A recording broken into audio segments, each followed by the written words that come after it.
Bom, então vamos lá. Dimensionamento dos elementos de alvenaria, paredes e pilares, né, basicamente, isso. A compressão simples. O que é isso aqui? O que a gente vai aprender? A gente vai aprender a dimensionar o quê? Né? A pergunta é essa. A resposta, bem simples, é o seguinte. A gente vai aprender a definir qual a resistência mínima do bloco que a gente vai utilizar para aquela parede, para aqueles carregamentos, para as diversas condições que a gente vai adotar aqui. Vocês vão ver que são muitas, né? São muitas condições. Estão todas ali na norma, nas normas, né? Aliás, eu cito aqui as normas, né? Para que vocês não sejam obrigados a adquirir a norma. Então, o que a gente vai precisar está aqui, né? Eu trouxe para cá, da norma para cá. Então, basicamente é isso que vocês vão ver, né? Dada uma determinada situação de uma parede, sob um determinado carregamento, sob determinadas condições, né? Eu já falei que são algumas, né? Qual o bloco que eu devo utilizar no mínimo, ok? E aí, isso aí está relacionado com modulação, que foi o trabalho que vocês fizeram, né? Está relacionado com tudo que a gente viu de alvenaria até agora, ok? Quer dizer, então eu vou ser bem sincero com vocês. Dizer que vocês vão terminar essa disciplina e logo depois estão capacitados a fazer um projeto, né, estrutural, né, de alvenaria estrutural, mentira, né, gente? Isso é uma mentira deslavada, né? Não vão conseguir, não, né? Agora, assim, vocês vão ter todo o conhecimento teórico, né, a respeito de alvenaria. Vimos muita coisa de teoria aqui, né? Vocês pararem para lembrar, né, pegar os slides e dar uma olhada ali. Nossa, é uma carga teórica muito boa, né? Falamos bastante a respeito de norma, e vou falar ainda hoje, né? Então, assim, aí sim, o necessário para um projeto estrutural de alvenaria, né? Aí está lá todo, né, abordado nas normas, né? Então, assim, vocês teriam até capacidade de iniciar um projeto e ir acompanhando ali pelas normas, mas aí teriam que aprender, estudar também a questão que eu falei, né, dos outros esforços, né? Ou seja, de flexão simples, eu estou falando de parede, eu estou falando de vigas também, né? Das vergas, né? Enfim, das cintas de amarração, flexão composta, cisalhamento. Então, enfim, tem mais coisa, né? Tem mais coisa que vocês teriam que estudar. Então, seria, assim, uma disciplina introdutória, e se alguém um dia quiser realmente trabalhar com cálculo estrutural disso daqui, né? Olha, aí vai ter que fazer tipo uma especialização, né? Isso seria o ideal, né? Vai ter que se especializar, né? Mas é assim em outras carreiras, né, gente? Também, né? O cara que termina um curso de medicina, por exemplo, né? Ele não sai ali expert em tudo, em cirurgia, em cardiologia, em oftalmologista, né? Não sai, né? O cara tem que fazer ali mais um tempo ali de residência, né? De especialização. Não é diferente na engenharia civil, não é diferente na arquitetura também, né? Vocês saem com uma formação geral, né? Agora, o que cada um vai fazer depois de formado aí, é claro que vocês vão ter que se especializar mais naquilo ali, não é? Bom, vamos lá então? Ok, vamos lá? Qualquer pergunta, gente, qualquer dúvida, tá? Pode ser pelo chat, eu estou de olho, pode ser pelo microfone, fiquem à vontade, ok? Muito bem, então, a respeito de dimensionamento, eu vou começar falando das propriedades elásticas adotadas para a alvenaria, tá? Percebam, nas aulas anteriores, quando eu falei de bloco, de argamassa, de grout, né? Eu falei a respeito de propriedades elásticas, né? Desses elementos, né? Mas agora não, agora é assim, é dimensionamento de parede de alvenaria, de pilar de alvenaria, entendeu? Então, as propriedades elásticas adotadas, né? Segundo as normas, aí tem aqui as normas, ó, NBR 15961, a primeira parte, e NBR 15812, a primeira parte, no capítulo, na seção 6.2, que fala de alvenaria, 6.21, a respeito das propriedades elásticas de alvenaria, né? Nós temos o seguinte, ó, os valores das propriedades elásticas da alvenaria podem ser adotados de acordo com essa tabela, né? Propriedades de deformação da alvenaria. Então, temos aqui as duas constantes elásticas que caracterizam um material, né? Um material, eu vou falar umas palavras malucas aqui, né? Um material homogêneo, né, que é o mesmo material, um material isótropo, né, em que as suas propriedades físicas são as mesmas, independentes da direção. Mas, enfim, as duas constantes elásticas que caracterizam um material, no caso, a alvenaria, né, a alvenaria como um todo, seria módulo de deformação longitudinal, né, módulo de Young, módulo de elasticidade, né, como a gente chama também, mais comumente, o valor adotado em norma seria 800 vezes o FPK, né? O que é o FPK, hein, gente? É a resistência característica, né, do prisma, ok? Cuidado aqui, o P aqui, é aquilo que eu disse, né, gente? O cara só pegar o slide depois, sem assistir a aula, ou se ele não prestou muita atenção à aula, ele pode se confundir um pouquinho, principalmente se ele não tiver acesso à norma, tá?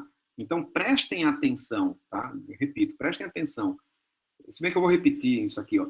O FPK, resistência característica, eu gosto de lembrar, assim, o K é como se fosse de característico, ó, que não é, né? Estou inventando coisa aqui, mas, enfim...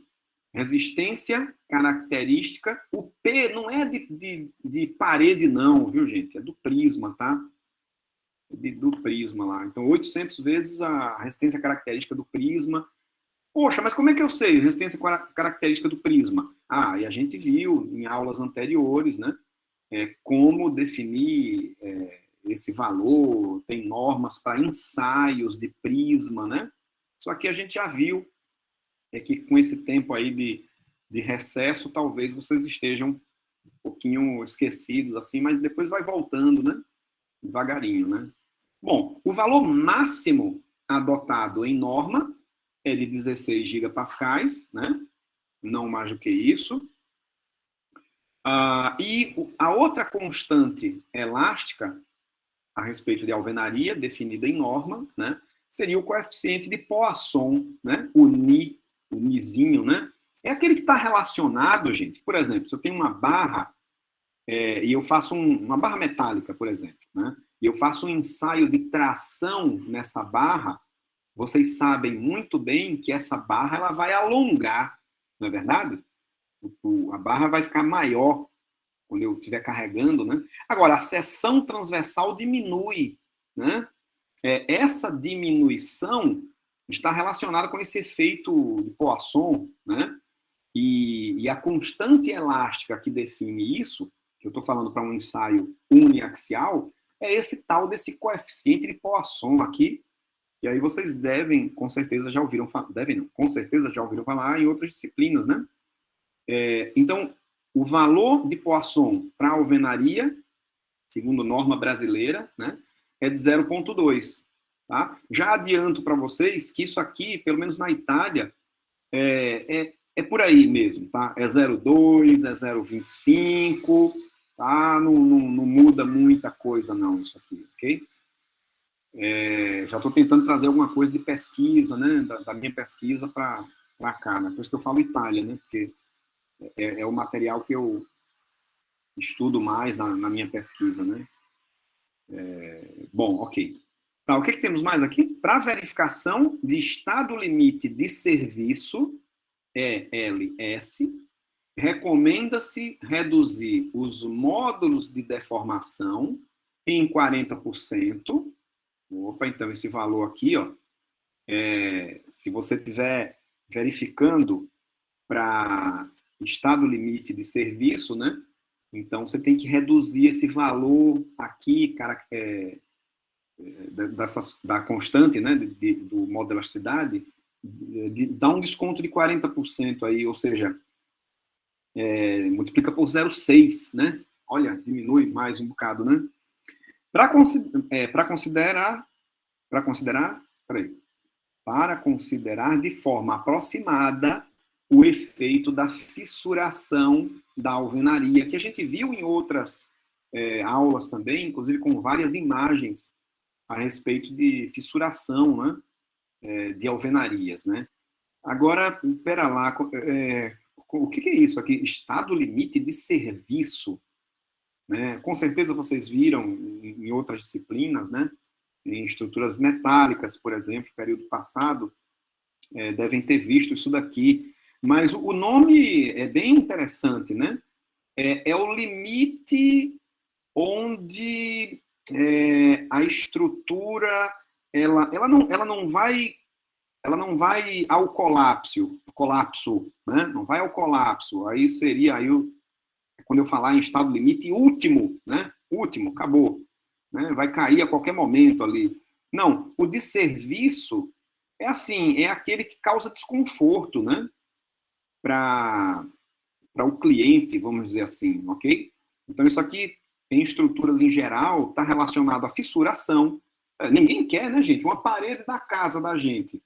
Você olha uma fissurazinha na parede, você fica com medo, você fica assim, caramba, esse negócio vai cair aqui, né? E realmente é para ficar atento, né? Principalmente com a propagação dessas fissuras, né? Ou então, grandes deformações visíveis, né? Estruturas de madeira tem muito isso. Você vê a viga lá e você vê que ela está bem deformada, né? Você vê a viga lá formando aquela barriguinha, né? Você fica com medo. Então, é disso que a gente está falando aqui, né? Estruturas que envolvem vibração, né? Estado de futebol, por exemplo, né? Se o cara vai pela primeira vez, ele sente a estrutura balançando, né? E aquilo causa desconforto, ok? Então, é disso que eu estou falando aqui, ok? Bom, então, enfim. Primeiro, a respeito de propriedades elásticas, os valores definidos em norma são esses, né? Para módulo de elasticidade, 800 do FPK, com valor máximo de 16 GB, e coeficiente de Poisson de 0,2, tem essa redução aqui em 40%, né? Se você estiver trabalhando com estado limite de serviço, enfim. Bom, a respeito de expansão térmica de alvenarias, né? A norma define o seguinte, inclusive nas mesmas normas que eu citei anteriormente, tá? Seção 622, ela diz o seguinte, ó, na ausência de dados experimentais, né? O que é muito comum, né, gente? Na ausência de dados experimentais, laboratórios, né? Para a alvenaria, pode-se adotar o coeficiente de dilatação térmica linear, o alfa, né? Que a gente viu lá na física, né? Igual a 9 vezes 10 a menos 6 por... 9 vezes 10 a menos 6 dividido por grau Celsius. Por grau Celsius, né, gente? É isso aí. Isso daqui, vocês lembram também, muito bem, né, da física, né? Lembrando lá do ensaio de uma barra sujeito a uma expansão térmica, né? Uma variação de temperatura, o meu delta L, que é o quanto a barra alonga. Eu falo em barra porque é o mais fácil da gente entender, né? É o quê? Ele é proporcional ao material, ou seja, esse alfa, né? Que é o coeficiente de dilatação térmica linear. Ele é proporcional ao comprimento da barra, que é o L, e é proporcional à variação da temperatura, ok? Então, o ΔL, que é o quanto a barra alonga devido a essa variação de temperatura homogênea, né, em toda a barra, igual em toda a barra, seria alfa L delta T, ok? Alfa L delta T. Mas espera lá, isso daqui que ele está falando, gente, é com relação à deformação, não é? Deformação seria pegar o delta L e dividir pelo L. Ó, eu falei que tinha umas continhas aí mesmo hoje, viu? Vamos com calma que a gente chega lá. Ó. E qualquer dúvida, perguntem, tá? Então, a deformação é o delta L dividido por L, né? Então, se eu dividir isso aqui por L também, corta L com L, né? Fica alfa delta T. E vocês sabem muito bem que deformação não tem unidade, né? Claro que não. É unidade de comprimento, que é o delta L, dividido por unidade de comprimento, né? Tipo, metro dividido por metro, isso aqui não tem unidade nenhuma, ok? Então, é por isso que, se ΔT é em graus Celsius, por exemplo, né, o alfa é graus Celsius dividido por -1, ok? Aí fica, né, em termos de unidades, seria graus... Bom, gente, vocês estão entendendo, né? Graus Celsius dividido por graus Celsius, aqui corta tudo e dá o adimensional lá, tá certo? Então, assim, se não tiver... vejam bem, se você tem esses dados experimentais aqui, né, a norma até lhe permite utilizar valores menores de dilatação de alfa, né? Mas se você não tem, você tem que adotar esse valor aqui, tá? Para dilatação térmica, né? Bom, tô de olho no chat aqui para qualquer pergunta também, viu? O que a norma fala também a respeito de retração? A retração é como se fosse o contrário, né? A expansão térmica, a parede ela cresce, não é isso? É uma parede sujeita ali a sol durante muitas horas, todo santo dia, né? No Nordeste, por exemplo, enfim. A retração é o contrário, né, gente? De acordo com os materiais, né, como os materiais se comportam ao longo do tempo, e materiais, eu estou falando bloco junto com argamassa, grout, enfim, as barras metálicas nem tanto, né? Mas a parede como um todo, né? Ela pode ser que ela diminua em algumas direções, né? Algumas dimensões ali. Então, mais uma vez, olha o que a norma fala a respeito de retração. Na ausência de dados experimentais, o coeficiente de retração da alvenaria pode ser admitido igual a 500 vezes 10 a menos 6 milímetros por milímetro, né? Aquela mesma história que eu falei da deformação, né? Esse valor deve ser aumentado para 600 vezes 10 a menos 6 milímetro por milímetro, quando os blocos forem produzidos sem cura a vapor e na verificação de perdas de quando a protensão, no caso de uma alvenaria protendida, né, é aplicada antes de 14 dias após a execução da parede, né? Então, vocês percebam que se os blocos eles foram produzidos sem essa cura a vapor, né, que traz uma maior qualidade aos blocos, né, então aí você tem que aumentar alguns parâmetros, tá? Um deles é esse parâmetro de retração. Outros parâmetros vão aparecer nos próximos slides aqui também, ok? Bom, e aqui comentou alguma coisa a respeito de alvenaria protendida, tá? Bom, 624, a respeito de fluência. Fluência? O que é fluência, gente?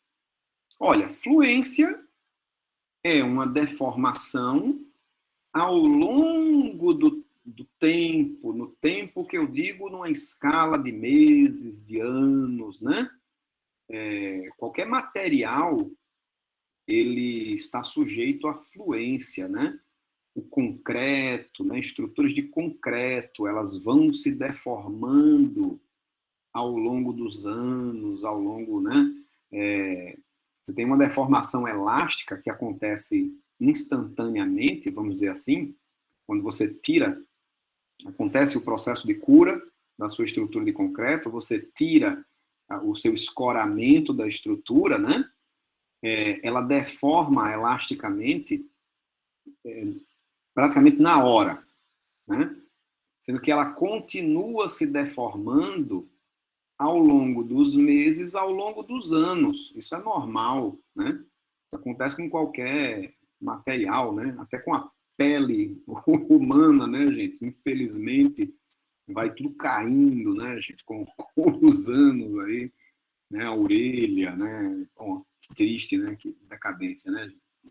Mas é isso que acontece, né? A fluência atinge o ser humano também. Aí. É disso que eu estou falando aqui, tá? As alvenarias, ao longo de anos, e aí eu me lembro da minha pesquisa também, né? No que se refere a alvenarias históricas, alvenarias com séculos, né? Como a gente viu na parte histórica lá da nossa disciplina, né?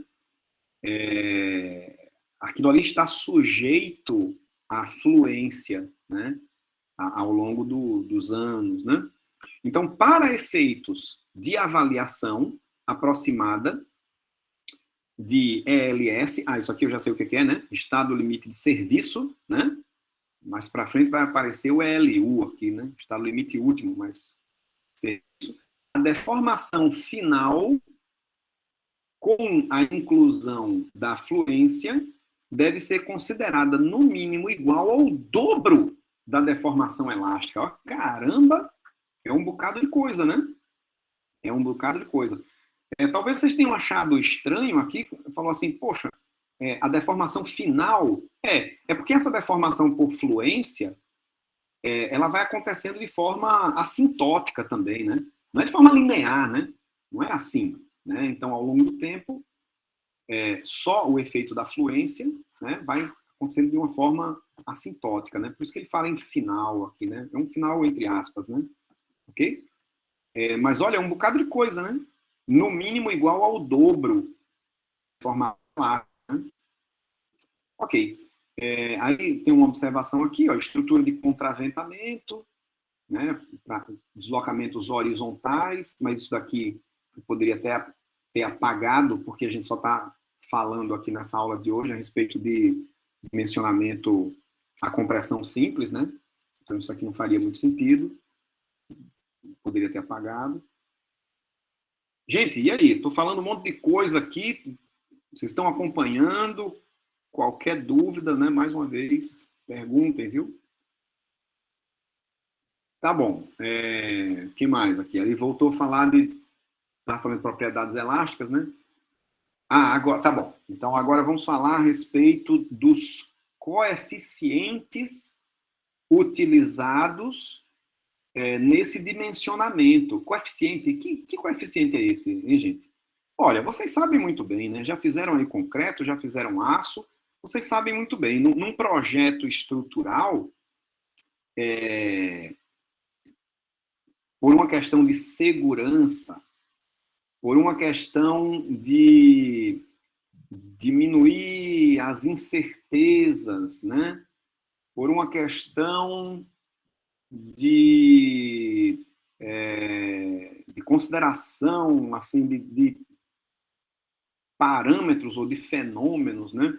que foram desconsiderados ao longo da sua formulação matemática, né, para o cálculo estrutural, o que a gente costuma fazer?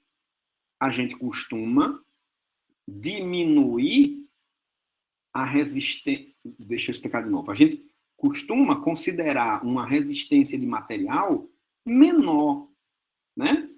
Você diminui o que seria a resistência dos materiais e você aumenta o que seriam os seus carregamentos, não é? Percebam, antigamente, aí lembrando da prova, né, gente? Pensando lá na primeira fase da alvenaria estrutural, onde não se tinha conhecimento científico a respeito das alvenarias, né? As construções eram feitas, né, de forma empírica. O empírico é assim, fez, caiu, caiu não, então beleza, então é assim, né? Então vamos continuar fazendo, né? O negócio não caiu, continua fazendo desse jeito aqui, tá? E vai dar tudo certo, né? Isso é o empírico, né? Não tem explicação científica, né? Você fez, deu certo, continua fazendo. Você fez, deu errado, faz diferente. Né? Esse é o empírico, né? Enfim. Então, as dimensões eram muito grandes, né? Eu falei lá do Monadnock, né? Lá de Chicago, ainda na primeira fase da alvenaria estrutural, né? Paredes de espessuras muito grandes, se aquilo fosse refeito hoje, em dimensões muito menores, né? Paredes de 30 centímetros na base, né? Na base. Então, enfim, aqui seria, eu diria, um meio termo, sabe? Entre uma coisa e outra. Quer dizer, existe ciência, existem cálculos, né? Existem experimentos, mas mesmo assim, depois que a gente faz esses cálculos, a gente ainda aplica esses coeficientes, que é o que eu vou falar agora, que vai minorar a resistência do material e vai majorar os carregamentos. É disso que eu estou falando aqui, ok? Com certeza, vocês já viram isso em concreto, em aço, né? Então, vamos ver agora para a alvenaria o que é que essas normas elas definem, né? E esses coeficientes vão ser muito importantes aí, fiquem atentos. Eles vão aparecer nos cálculos, nas continhas que a gente fizer aqui, tá? Ok, então vamos lá. Resistências, né? Seção 6.3 da norma, né? 631, valores de cálculo. Tá bom. A resistência de cálculo, alvenaria, né, que eu estou falando, né? Ela é obtida pela resistência característica, olha a história do casinho lá, né? O FK, né? Dividida pelo coeficiente de ponderação das resistências. Poxa, eu poderia muito bem, né, Patrick, ter colocado isso aqui, né? Sei lá, qual é a anotação aqui? Eu fiz umas anotaçõezinhas também aqui. Resistência de cálculo, ele não colocou nome nas coisas aqui, mas deixa eu ver. Tem um nome bom aqui. Não, tem um nome bom. FD. FD. Por que D é de cálculo, gente? Desculpa, mas eu não sei. Porque F, tudo bem, de resistência, isso é comum. Agora o D, por que é D? Resistência de cálculo, eu não sei, né? Mas é o FK, bem que eu poderia ter colocado, né? Talvez eu faça isso depois, para facilitar a vida. É o FK, que é a resistência característica, só resistência característica de quê? Da parede, da alvenaria, né? Então não tem mais nenhuma letra, não tem o P de prisma, tá? O FK é o F da alvenaria, então, tá? Dividido pelo coeficiente de ponderação das resistências. Como é que é o nome dessa figura aqui, ó? É gama M, tá, gente? Gama M, é esse que vai aparecer aqui nos próximos slides. Vou deixar a minha... Ó, eu fiz o meu resumo também, ó. Falta vocês fazerem de vocês. Eu fiz o meu resuminho aqui do lado já, ó. FK dividido por gama M, tá? Então, vamos lá, de novo. A resistência de cálculo é a resistência característica da alvenaria dividido pelo coeficiente de ponderação das resistências. Beleza, vamos lá, segue. Coeficientes de ponderação das resistências, que é o gama M, né? Os valores para verificação no estado limite último, opa, olha lá, apareceu, né? LU, estão indicados na tabela 2, que vai aparecer no próximo slide, e são adequados para obras executadas de acordo, aí aqui teve uma atualização, né? Com as normas ABNT, NBR 159612 e NBR 158122, tá? A gente estava falando da 1 anteriormente, ok? A 2 é a de cálculo, né? Realmente é o que a gente começou a falar agora, certo? Não percam o fio da meada, viu, gente?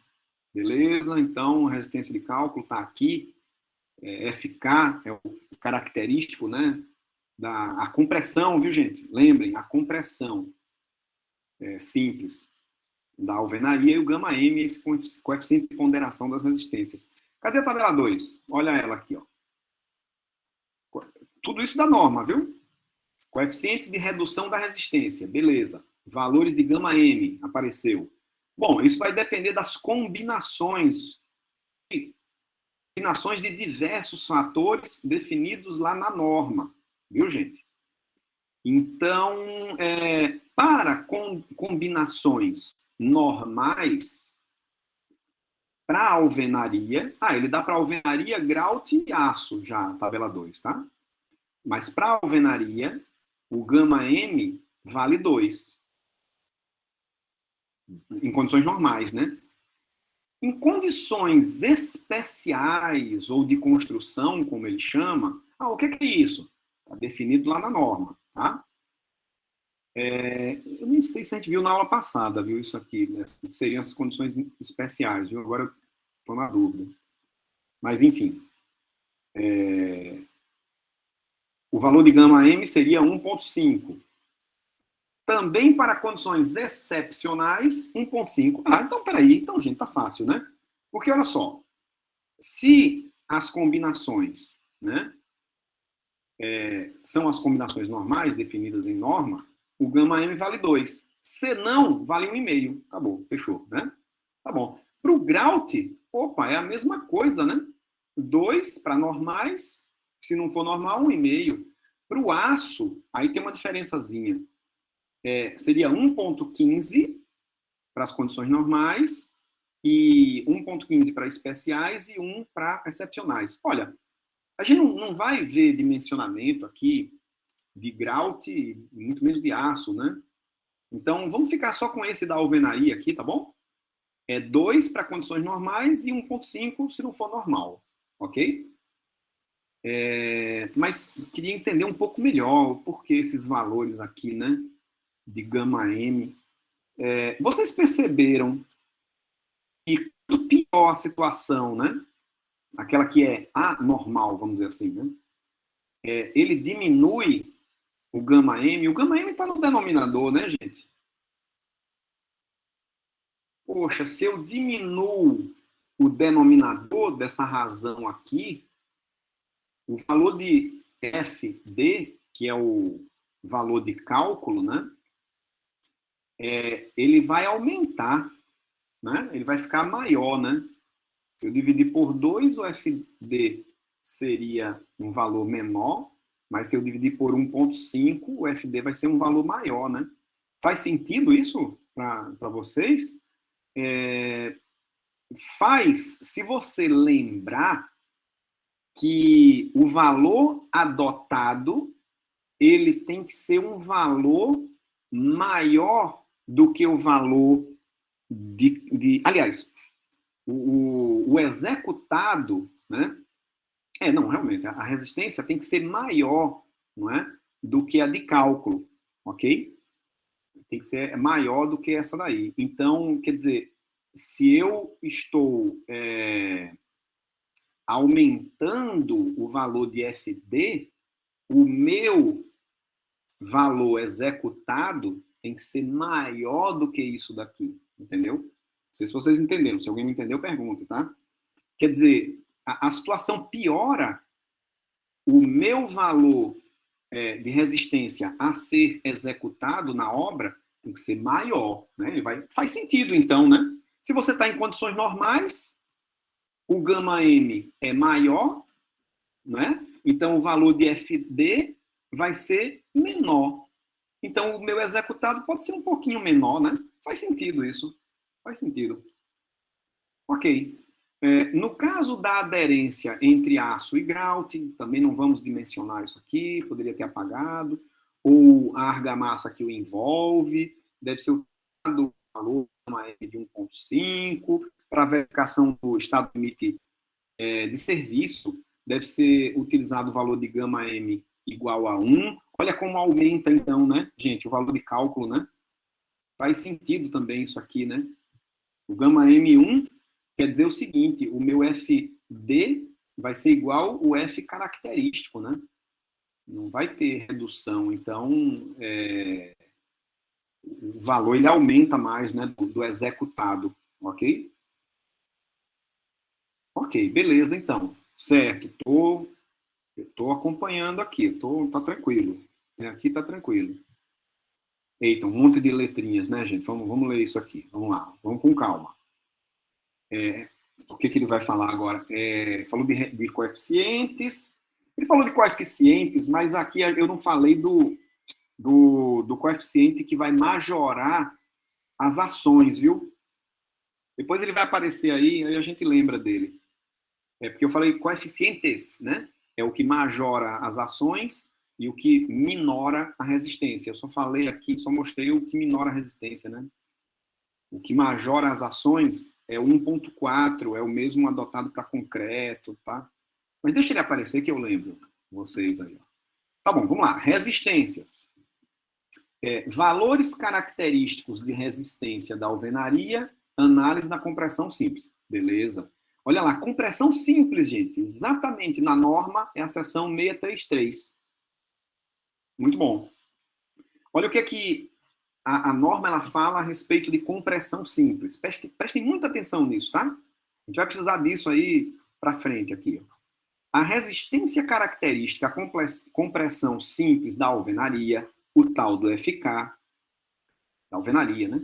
Deve ser determinada com base no ensaio de paredes ou ser estimada como 70% da resistência característica de compressão simples de prisma.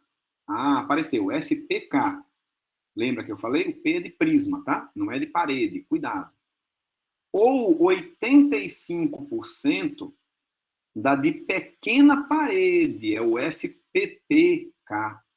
Pequena parede, PP. A gente viu isso em aulas anteriores também, né, gente? O que é o prisma? Caiu na prova, inclusive. Quer dizer, tinha uma questão assim, né? Pequena parede também a gente viu em outras aulas.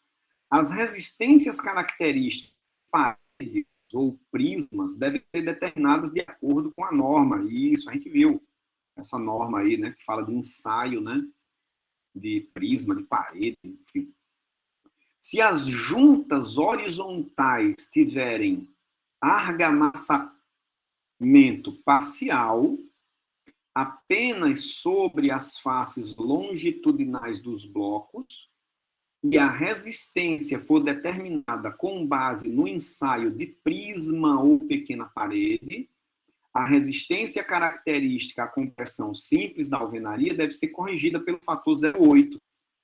Diminui mais um pouquinho, né? Vai para 0,8 vezes, né, o valor. Deixa eu ler o resto aqui e depois eu resumo aqui embaixo. Né? As correlações indicadas neste item podem ser alteradas desde que justificadas por resultados de ensaios, né? Então, quer dizer, percebam que a norma ela até admite que você utilize outros valores, desde que essas mudanças sejam respaldadas, né, por ensaios em laboratório, né? Resumindo o que está escrito aqui, presta atenção. Ó, A resistência característica à compressão simples, o FK, ele é igual a 70% do FPK, P é de prisma, ou 85% de parede pequena. Ah, qual é os dois que eu vou adotar? Então, vai depender do ensaio que você fez para a sua obra. Você ensaiou prisma, que é mais simples, é mais barato? É. Sim, então você vai utilizar como FK, que é o F da alvenaria, como um todo, 70% da resistência do prisma. Já é uma segurança, né? Não, mas eu gastei mais, eu ensaiei, foi parede pequena, não foi prisma, não. Ah, então parabéns para você. Você vai poder utilizar um FK igual a 85% da sua parede pequena. Vocês percebem, gente, que envolve a questão econômica, né, na história, né?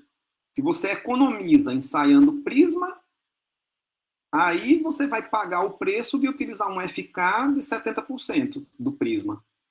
Se você investe no ensaio de parede pequena, beleza, você vai ter uma economia no final das contas, que você pode utilizar 85% do valor da parede pequena.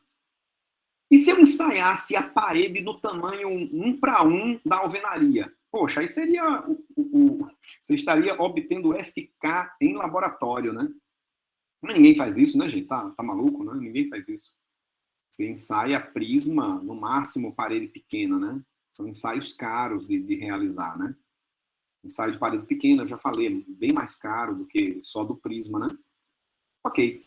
Então tá, o que está escrito aqui é exatamente isso. A gente vai precisar disso aqui, viu, gente? Para os cálculos que a gente vai fazer daqui a pouquinho. E essa parte de baixo aqui, ele fala assim de junta, horizontal, é argamassa, né? Parcial. Parcial é se você não colocar argamassa nos septos, né? Os transversais ali, né? Tem umas figurinhas que mostram isso daqui. Ó, septo transversal não preenchido, poxa, você vai ter que diminuir o seu valor de FK em 20%, né? Você vai multiplicar por 0,8. Ok? Tem figurinha sobre isso aqui, vamos dar uma olhada. Não agora, mas vai aparecer aí. Eita, um monte de conta, né, gente? E agora? Será que a gente consegue aqui? Vamos ver. Vamos com calma, né? Valores característicos de resistência da alvenaria. Tudo bem. A tensão admissível, segundo a NBR 10.837, a resistência de cálculo à compressão simples, né? E aqui eu não sei explicar porque ele mudou um pouco aqui a notação, né? Mas no final das contas vai ser o seguinte, ó. O F característico da alvenaria, esse daqui, o F característico da alvenaria tem que ser menor ou igual que o F barra, que é aquele que vai acontecer realmente, né, da alvenaria, né? E no final das contas, isso daqui, o valor adotado em norma, seria 0,2 vezes o FPM, que a gente vai ver aqui nas contas, ele vai aparecer, tá? A gente vai deduzir, viu, gente, esse valor de 0,2 aqui, ó.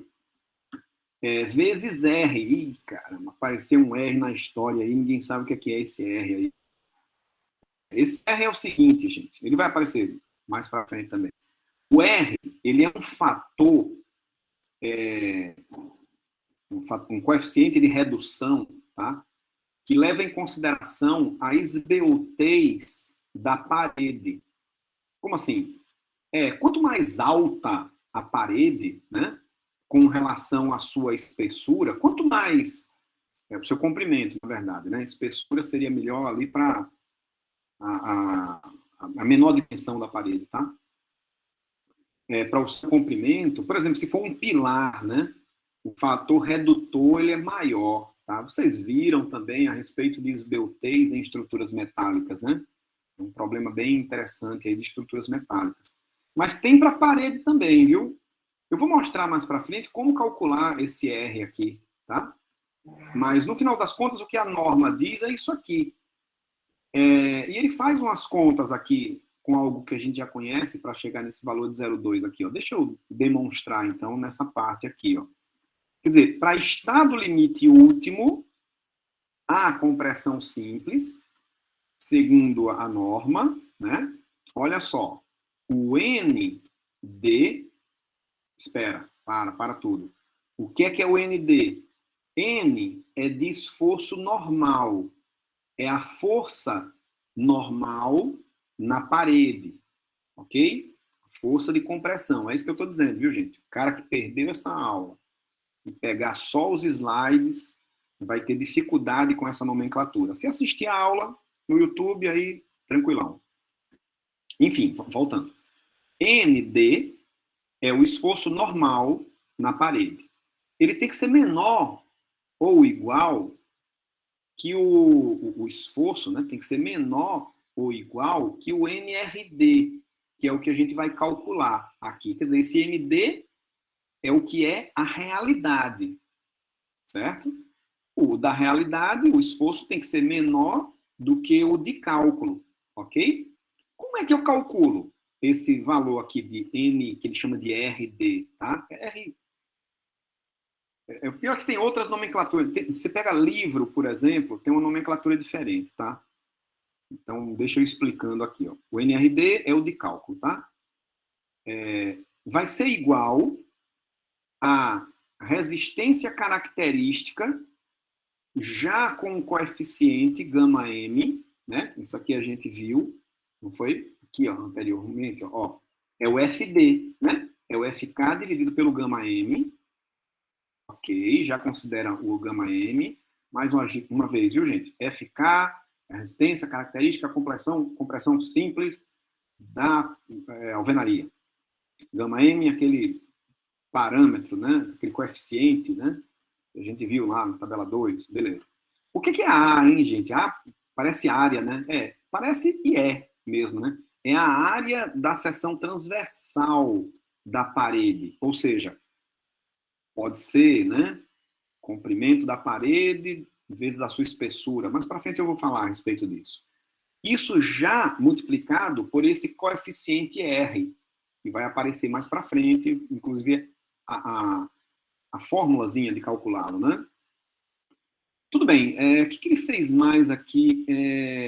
Bom, essa equação aqui, ó, ele repete, então o ND pode ser escrito como sendo o gama F, aliás, espera um pouco, ND pode ser escrito como sendo NK, que é o esforço normal característico dividido pela área.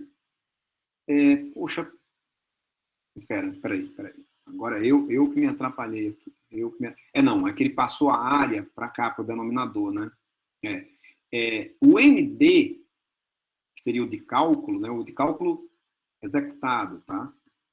Ele é o gama F, que é o coeficiente que aumenta o esforço característico, tá? Lembra quando eu falei assim, dos dois coeficientes, um era o gama M, o outro é o gama F. O gama F seria de força, tá? É o coeficiente que majora, é 1,4, tá? Que majora os esforços, ok? As forças, né? Então, gama M, gama F, vezes NK, que é o esforço normal característico. O A veio para o denominador. Esse N dividido por A vai virar tensão, né, gente? Mas vamos com calma. Isso aqui tem que ser menor ou igual que... ele já adotou 0,7 aqui na conta? Por que ele usou esse 0,7 aqui, hein, gente? Será que está no slide anterior? Tá, né? Quer dizer, ele está utilizando ensaio de prisma, né? Por isso que ele substituiu FK por 0,7 de FPK. Cadê? Não, ele vai fazer isso aqui depois, né? Caraca, tô perdido aqui. Porque nessa forma, um do ladinho do outro fica muito ruim. Eu fiz um papel aqui, coloquei um abaixo do outro. Mas vamos lá, de novo. O R está aqui, o A foi para o denominador, o gama M está aqui, e o FK foi multiplicado por esse 0,7 aqui, tá? Por esse 0,7 aqui. De onde veio, meu Deus, isso aqui? O senhor fez mesmo pelos extremos, no caso. Como é? Nesse caso, o senhor fez mesmo pelos extremos, seria isso? A pior situação... Ou apenas pegou o A e realmente passou para... Passou para o denominador. Certo. Tá, exatamente. Entendi. Foi.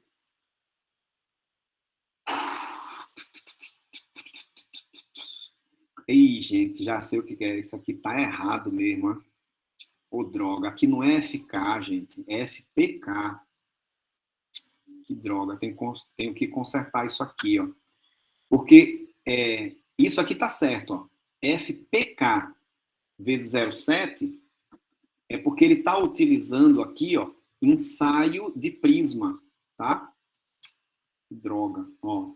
Aqui não é FK, é FPK. Ok? Eu vou tentar consertar isso aqui quando eu for passar para o slide, tá? Mas vê se agora vocês estão acompanhando aí, vocês estão entendendo. Isso do lado esquerdo, ele chamou de FK da combinação da tabela 2 lá, né? É menor ou igual que 0,7 vezes o FPK, PK é do prisma, tá? Ele passou o gama F aqui para o denominador? Foi isso. Como eu falei, ó, o NK dividido por A é o que ele está chamando de FK da combinação, né? Esse aqui é o real, né? O da obra mesmo. É menor ou igual que 0,7 FPK, gama F vezes gama M vezes o R aqui no numerador. Beleza. E agora? Agora ele isolou esse FPK aqui, é isso? Não, isso aqui é outra coisa. O FPK, ele é considerado aproximadamente 0,8 desse FPM daqui, que é o do bloco. É isso? Acho que é isso. Tá. Se for realmente, então o FPK aqui, ó, da combinação seria menor ou igual que o 0,7 vezes o 0,8. Esse 0,8 ele vem para cá. Esse 0,8 é esse daqui, gente. É esse fator aqui, ó, do septo não preenchido. 0,8 dividido vezes o R vezes o FPM, né? Tá aqui. Dividido pelo gama M vezes o gama F. Tá ótimo, beleza. Dessa forma, essa razão aqui, essa fração, considerando o gama F igual a 1,4, né? Que chega no 0,2 aqui, ó. 0,2, né? Então, 0,7 vezes 0,8, né? Dividido pelo gama M vezes o gama F. Isso daqui é que seria o 0,2 da norma. Tá vendo? Ó, FPM e R aqui.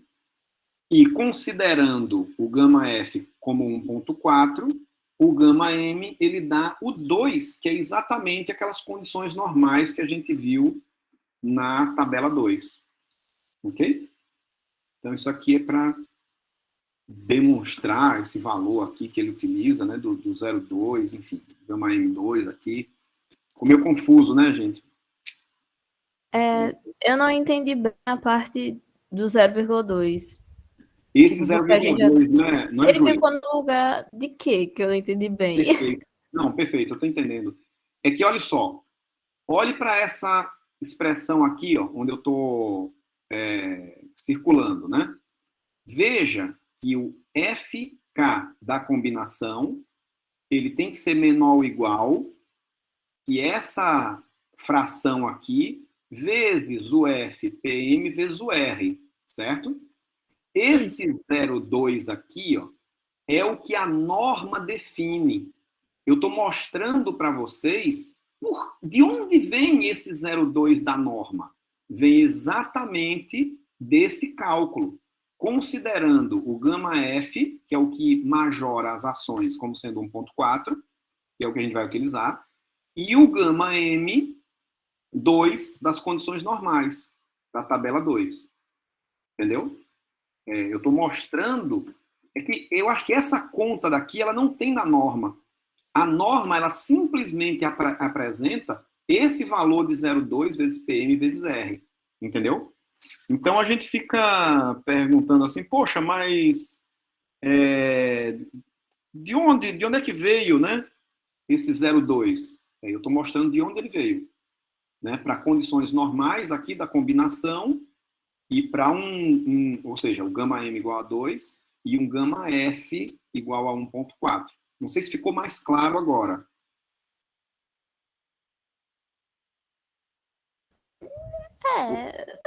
Mais ou menos. Peraí, deixa eu tentar dizer de outra forma, então. Olha só. Se você olhar na norma, você só vai ver essa expressão aqui de cima. Entendeu? Ok. Então, aí, eu estou mostrando aqui embaixo por que é que a norma adota valor 0,2 vezes PM vezes R. Entendeu? Aí foi quando Professor, acho que Diga. agora eu entendi. É porque nesse caso ele vai pegar a expressão que está logo após o menor ou igual e vai igualar com aquela expressão ali em cima, não seria? Depois ele vai cortar o FPM vezes o R, no caso, né?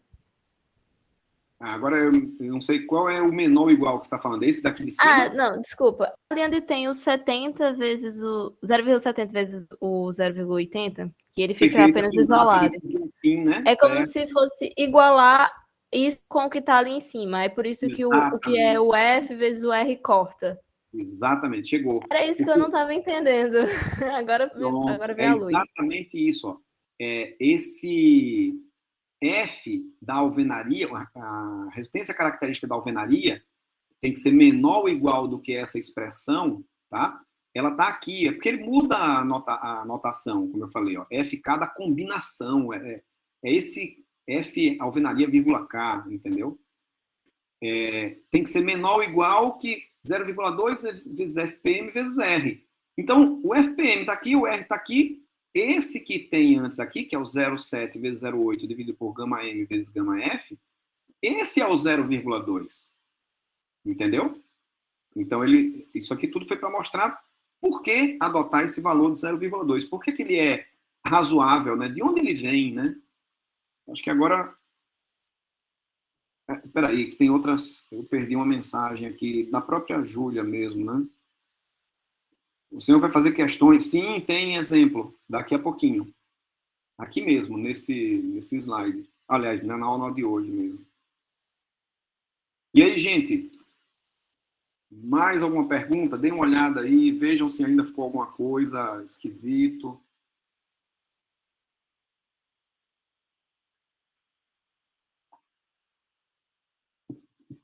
O Lucas. Então, beleza, Lucas, deixa eu tirar a sua falta aqui, Lucas, pronto. Tirei, beleza. Tem mais alguém que chegou? Por exemplo, a Amanda, o Eduardo Tosta e a Hilda... o Eduardo, olha aí, o Eduardo chegou, Eduardo Neto chegou. Pronto, maravilha, gente. O que mais? Então, é só a Amanda e a Hilda, né? Que acho que ainda não chegou. Né? Ok. Gente, e aí? Me digam aí o que ainda tá ruim. Acho que eu vou refazer isso aqui, sabe? Eu acho que atrapalha essas setinhas, assim, ó. Quando eu fiz aqui no papel, eu fiz um abaixo do outro, assim, acho que fica melhor de entender. Vou ter que sair um pouco mais cedo.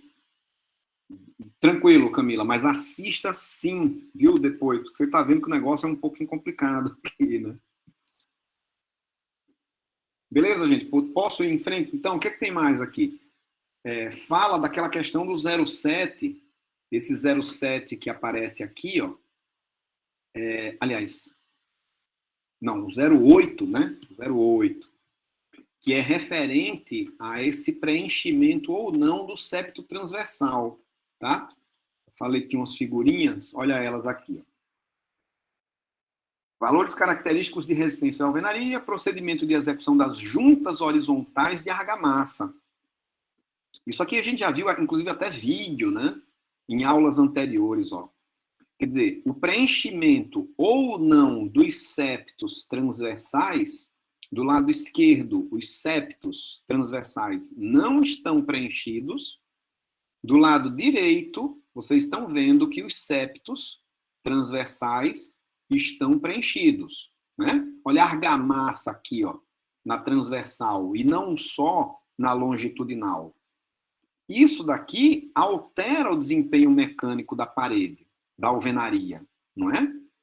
Então, se por algum motivo no projeto for definido que os septos transversais não serão preenchidos com argamassa, você, na hora do cálculo do projeto estrutural, você tem que considerar esse fator multiplicador de 0,8, ok? É exatamente quando eu mudei, né, aqui, ó, e entrei com um valor 0,8 de um FPM, né? Ele criou uma outra letra aqui para falar dessa situação, né?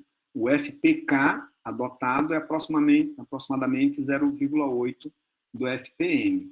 Então, ok? Então,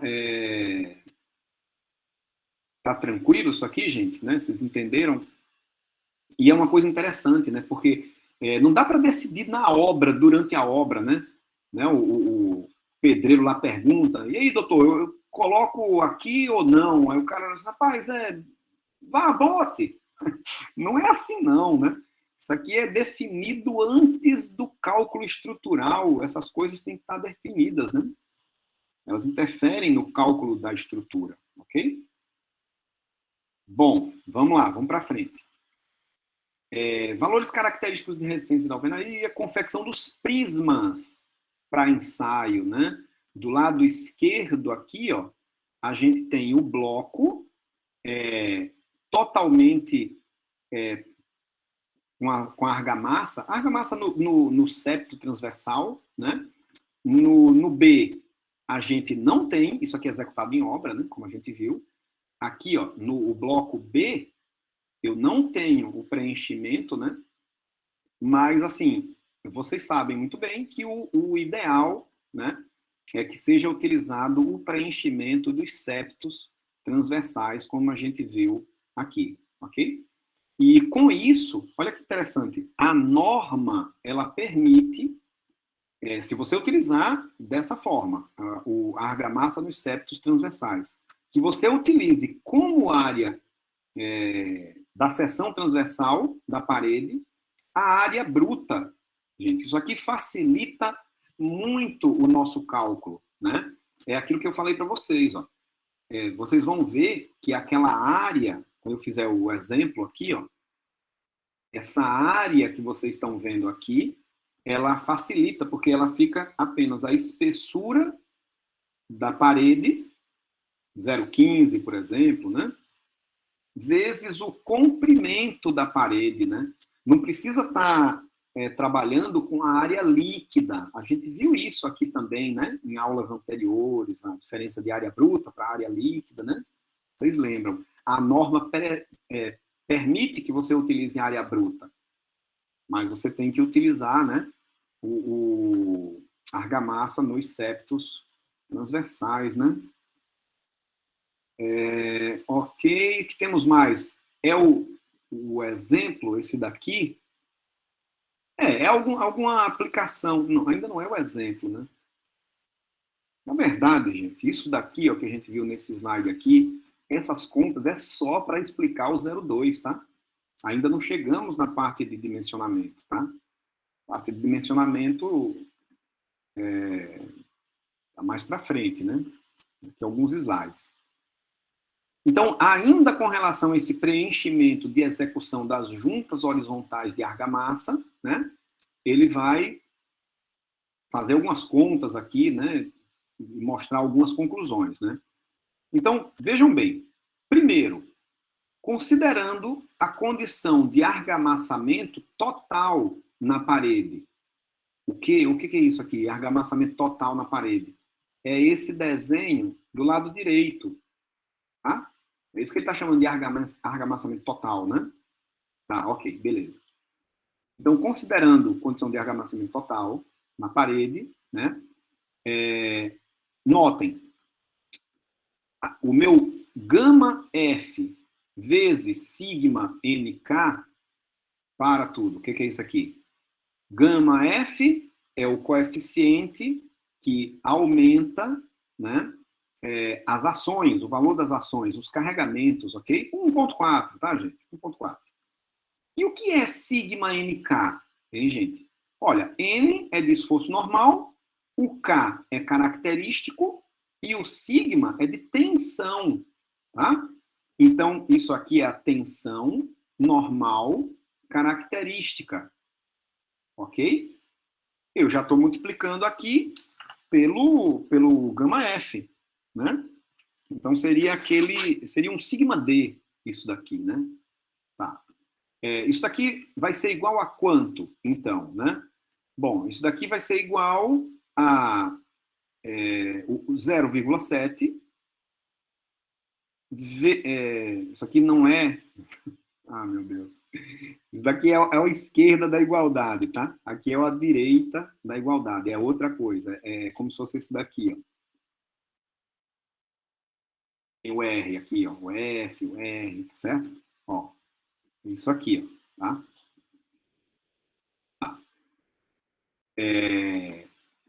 0,7 vezes FPK. O que é FPK? Resistência característica do prisma. Poxa, por que 0,7? Porque o cara ensaiou prisma, né? Se fosse parede pequena, seria 0,85, tá? Dividido pelo gama M, ou seja, tudo isso daqui é aquele F, como é que ele chama? FP, FP, isso, FP, né? Vezes o R, já que é o fator redutor referente a esbeltez, né? Vai aparecer mais para frente aqui. Tá, tudo bem. Então, dessa igualdade, eu posso isolar o meu FPK. Por que 1, hein? Vocês podem perguntar, poxa, mas por que 1? 1 é porque é na parede, condição de argamassamento total, tá? O 2 vai ser parcial. Ok, beleza. Então, vamos lá. FPK, quanto é que fica isso daqui, hein, gente? Gama F vezes o sigma, tá aqui fora, vezes o gama M, tá ele aqui, tudo bem? Então, esse é o numerador. E o denominador, aquele que multiplica o FPK, tem o 0,7, que veio aqui para o denominador, vezes o R, R, né? Vezes o R. Beleza, tranquilo, guarda isso aqui. Bom, mas como é, então, para condição de argamassamento parcial? Bom, vamos fazer a conta, né? O gama F vezes o sigma NK vai ser igual a 0. É a mesma coisa, sendo que agora vai ter um fator multiplicador aqui, ó, que é referente ao argamassamento, né, que ele está chamando de K do argamassamento, é isso que ele vai querer calcular, ok? Que multiplica o FPK no argamassamento parcial, vezes o F, vezes o R, dividido pelo gama M. Tudo bem. Então, quer dizer que o FPK da situação 2, com argamassamento parcial, vai ser igual a...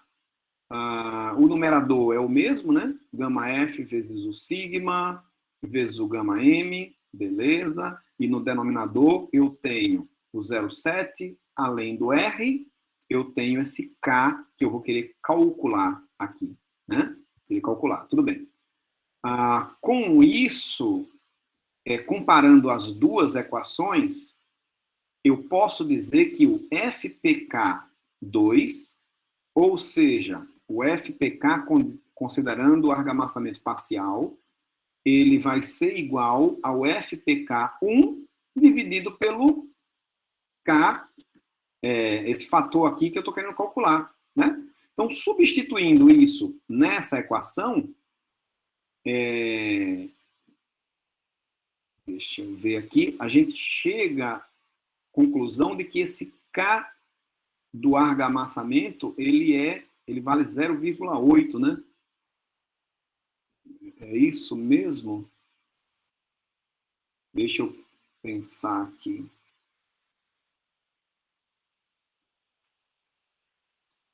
Vale 0,8, que é exatamente o que a gente tinha falado aqui, né, gente? É esse 0,8 aqui. Quer dizer, isso aqui é para demonstrar por que, se você não considera o septo transversal preenchido com argamassa, né? Por que considerar o 0,8, né? E considerar o 0,8. E com isso, né? Notem, a resistência característica do prisma na situação 2, ela é igual a 1,25 vezes o da situação 1, com argamassamento total, né? Então, aqui nesse próximo slide, ele mostra... Ué, eu pulei o slide? Não, tá aqui, ó. Esse aqui, não sei porque eu coloquei na ordem contrária, né? Porque aqui ele vai falar dos blocos, né? Mas, enfim, ele está multiplicando aqui por esse 1,25 aqui. Deem uma olhada e me digam qual é aonde está a dúvida.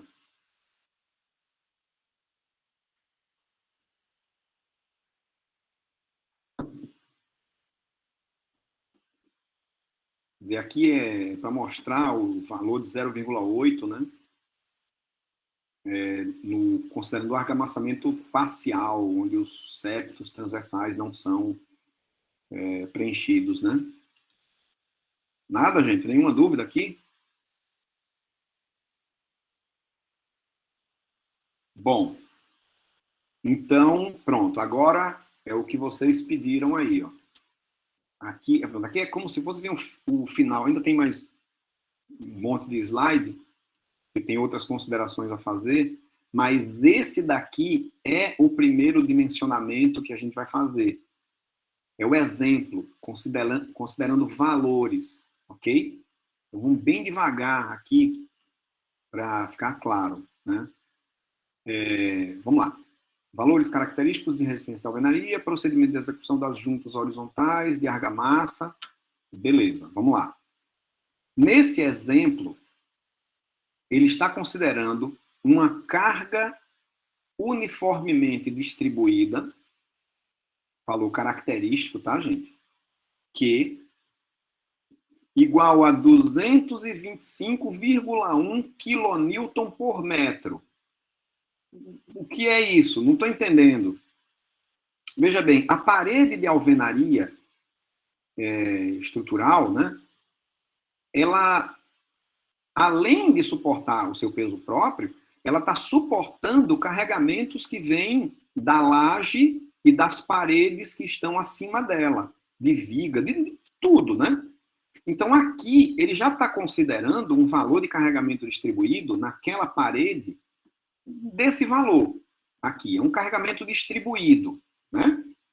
Lembra lá do carregamento distribuído? É esse daqui.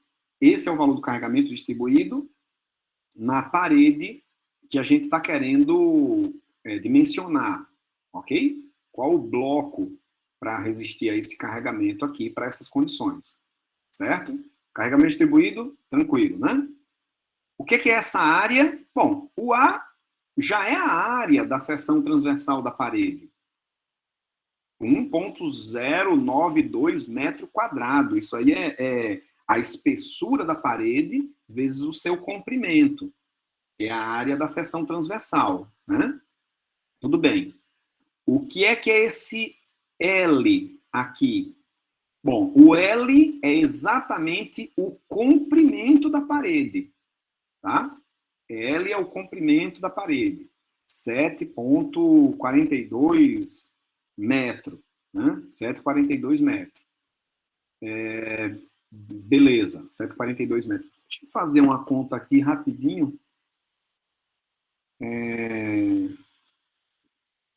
Só um instante, viu, gente? 1.092, né? Dividido por 7,42. Olha que interessante aqui, ó. Isso aqui eu devia ter colocado, gente.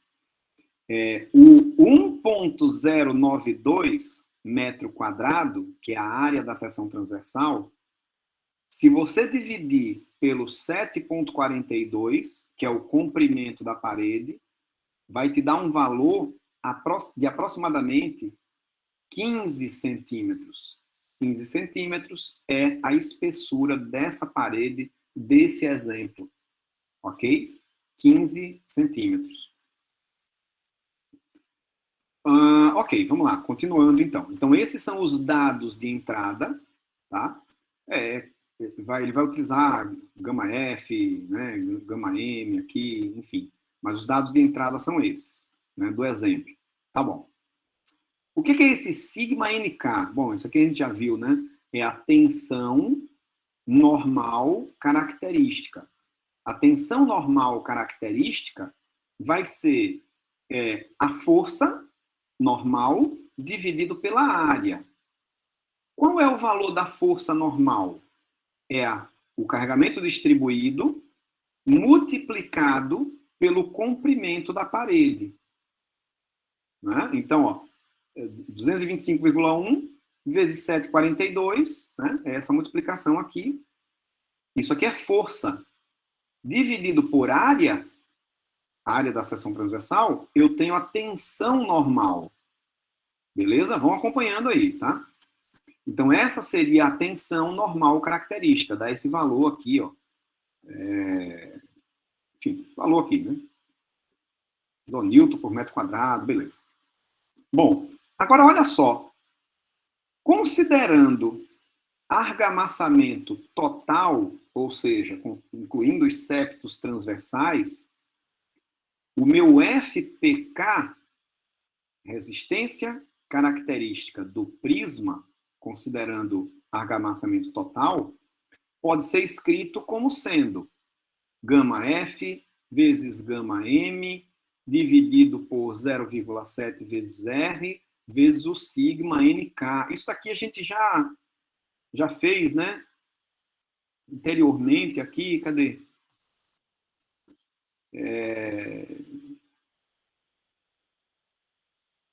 Gama F, gama M, né? Tá por aqui, né? Tá aqui, ó. Gama F, gama M, 0,7R vezes o sigma. Ok, gente?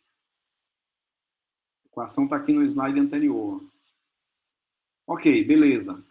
Tá, vamos substituir os valores, né? Agora nós temos os valores desse exemplo, né? O FPK1 vai ser igual a 1,4, que é o gama F, que eu tenho falado, vezes 2. Se ele está utilizando gama M2, é porque eu estou considerando combinação normal. Lembra da tabela 2, né? Beleza. Vezes 0,7, vezes esse R. Esse R de onde veio? Veio do céu mesmo, gente. Não vou enganar vocês, não. A fórmula do R, tinha que colocar ela antes aqui, ó. Baixando aqui. A fórmula do R está aqui, ó, tá? É aquele do coeficiente redutor devido a SBUTs, tá? Enfim, para essa parede, deu aquele valor lá, tá? Isso aqui é como se fosse um dado de entrada também, né? Isso aqui não veio calculado de canto nenhum, não, viu, gente? Isso aqui era então, na hora da questão, vai vir esse valor, certo? Olha, ou ele tem que fornecer o valor de lambda, essas coisas. Excelente pergunta sua. Se eu não fornecer o valor do R, eu tenho que fornecer os valores necessários para você calcular o R. No caso, é só o lambda. E o lambda é o coeficiente de esbeltez da parede. O que é o coeficiente de esbeltez? Ele está relacionado com a altura da parede e com o comprimento da parede.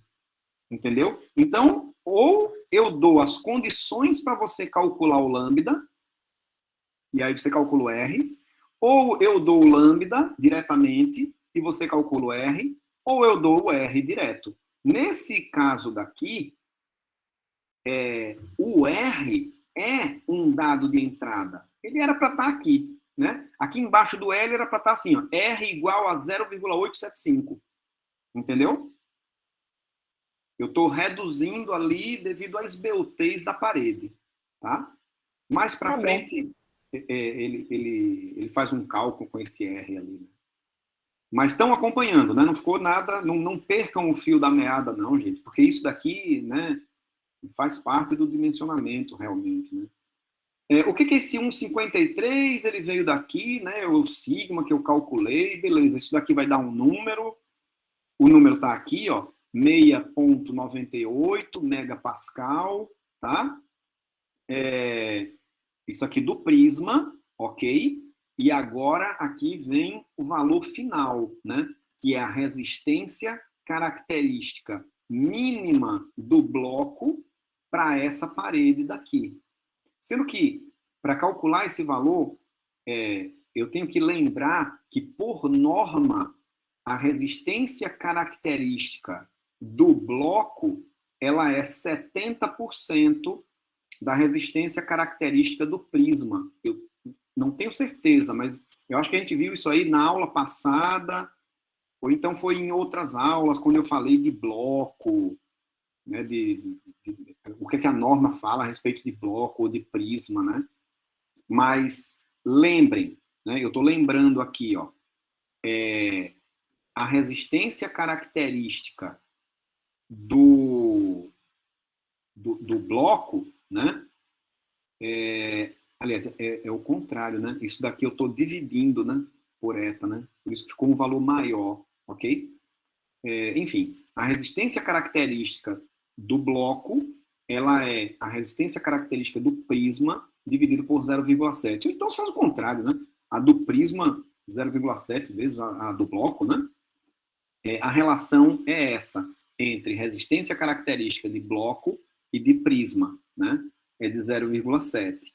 Ou seja, eu consegui chegar num valor característico mínimo do bloco para essa parede, 9,98 megapascal.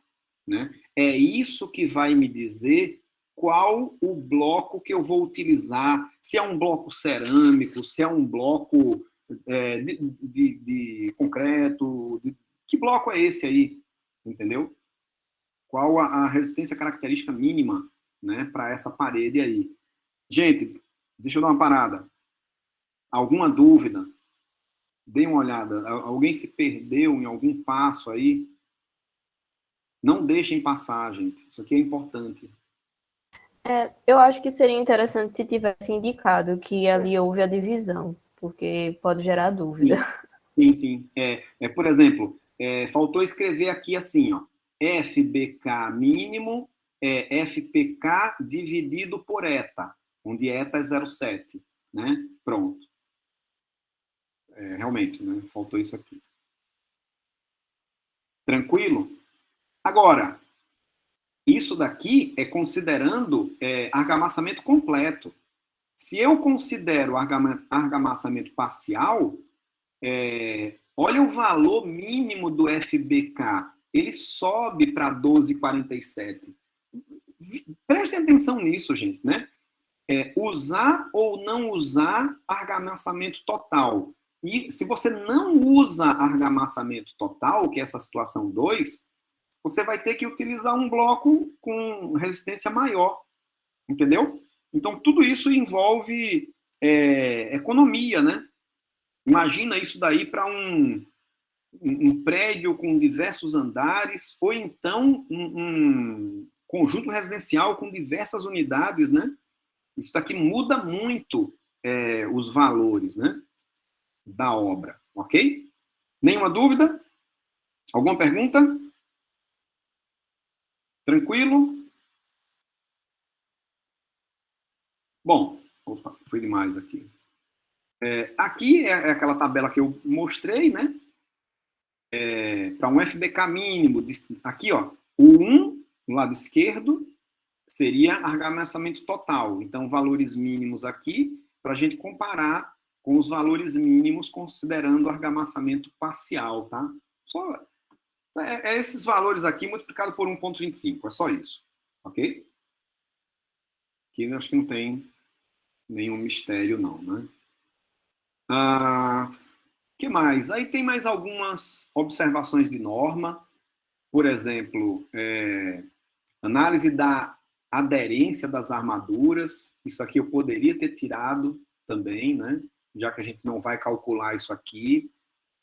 O que é que a norma fala a respeito disso, né? Os valores da resistência característica da aderência pode ser adotado de acordo com essa tabela 5, quer dizer, aderência entre aço e argamassa, considerando barras de aço corrugadas, né? A resistência característica de aderência é 0,1, para barra lisa é 0, né? Entre aço e grout, né? É 2,2 para corrugado, né? Para liso é 1,1. Isso daqui eu vou tirar, viu? Quando eu for fazer o PDF, eu vou tirar, porque não tem nada a ver, a gente não vai calcular isso aqui, que é só uma informação. Olha aí, Júlia, a esbeltez, ó, ele calculando aqui, ó, o lambda, tá vendo? Ó? É simplesmente a altura, né, que é esse H, a altura da parede, dividido pela espessura. É só isso, o lambda, né?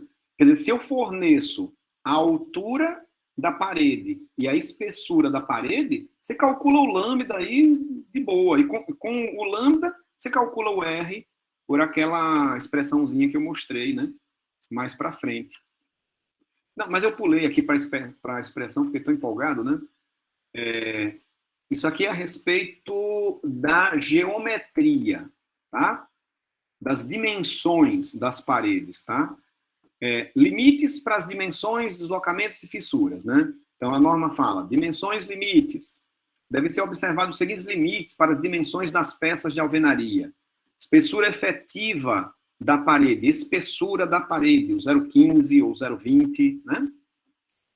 Para edificações de mais de 2 pavimentos, não se admite parede estrutural com espessura efetiva inferior a 14 centímetros.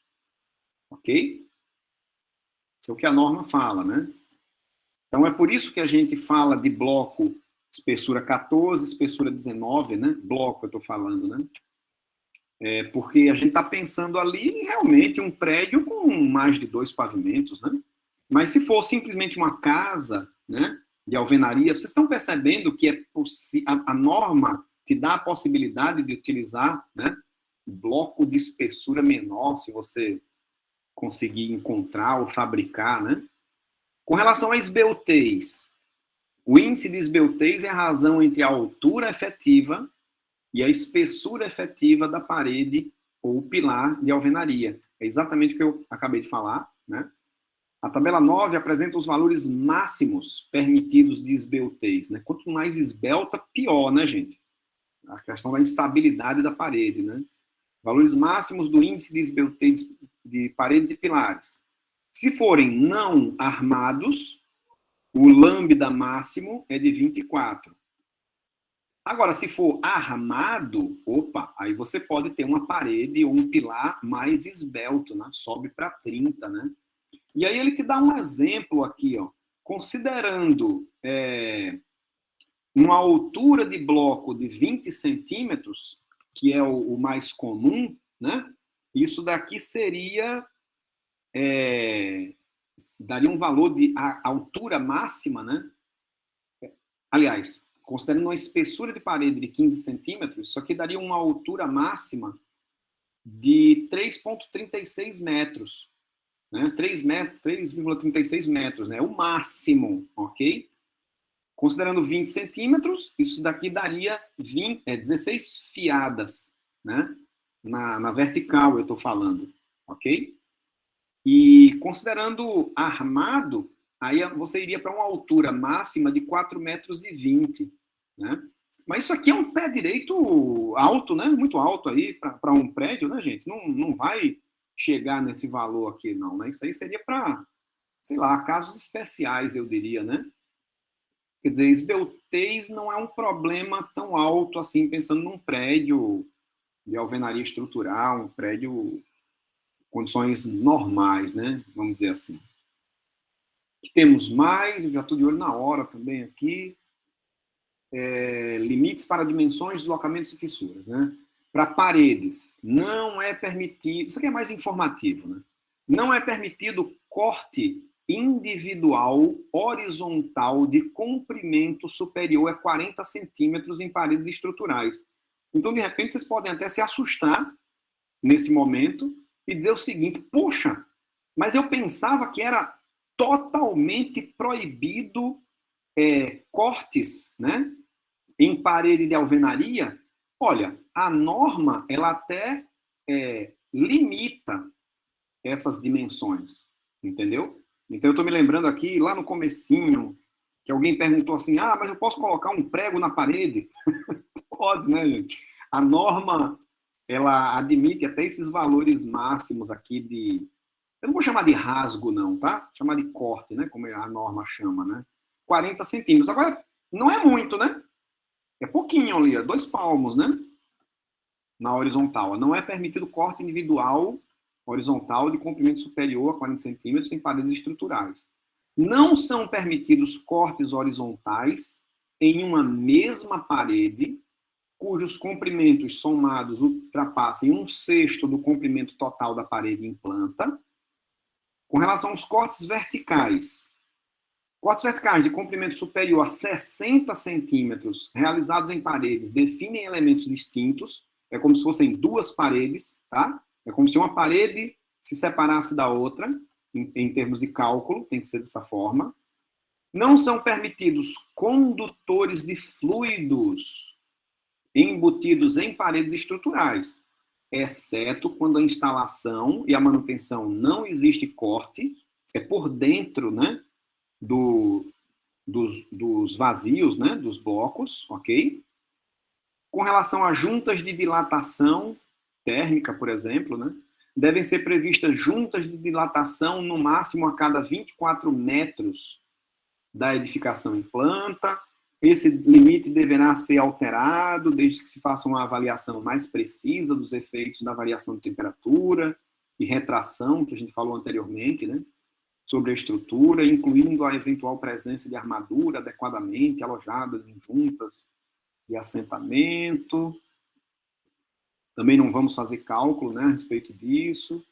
Juntas de controle, deve ser analisada a necessidade de colocação de juntas verticais de controle de fissuração em elementos de alvenaria com a finalidade de prevenir o aparecimento de fissuras provocados por variação de temperatura, é aquilo que eu comentei lá no começo da aula, né? Retração, variação brusca de carregamento e variação da altura ou da espessura da parede. Para painéis de alvenaria contidos em um único plano e na ausência de uma avaliação precisa das condições específicas do painel, devem ser dispostas juntas verticais de controle com espaçamento máximo que não ultrapasse os limites na tabela 10. Isso aqui é informativo, viu, gente? Isso aqui não vai influenciar nos cálculos que a gente vai fazer aqui, né? A tabela 10, né? Valores máximos de espaçamento entre juntas verticais de controle. Localização do elemento estrutural. Se for externo, uma parede externa, o limite, né, para uma alvenaria sem armadura horizontal seria de 7 metros, de 7 em 7 metros, né? Esses espaçamentos de junta vertical. Para alvenaria com taxa de armadura horizontal maior ou igual a 0,04% da altura vezes a espessura, seria 9 metros. Para a parede interna, aí esse limite ele aumenta um pouquinho, né? Vai para 12, para sem armadura horizontal, e vai para 15, para a segunda situação.